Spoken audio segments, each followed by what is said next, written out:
পরিবারে বড় ছেলে আমি, আমার বাবা হয়েছে শারীরিক প্রতিবন্ধী। এখন সম্পূর্ণ ফ্যামিলিটা আমার চালাইতে হয়। তারপর ছোট ভাইটা বলছে যে এবার ঈদের মার্কেট মনে হয় করা হবে না। এটা খারাপ লাগছে খুব। ফোন দিচ্ছে, ভাই আমার জন্য কি একটা শার্ট কেনা যাবে না? এখন চিন্তা করতেছি যে ওর জন্য শার্ট কিনবো।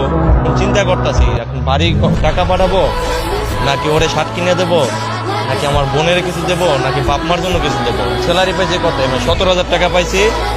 এখন এখান থেকে 15,000 টাকা বাড়ি পাঠাই দিছি, বুঝতে পারছেন। এখন আছে আমার দ্বারা 2,000 টাকা আছে, ওটা দিয়ে এখন আমার ম্যাচ চালাইতে হবে, এখানে আমার খাইতে হবে।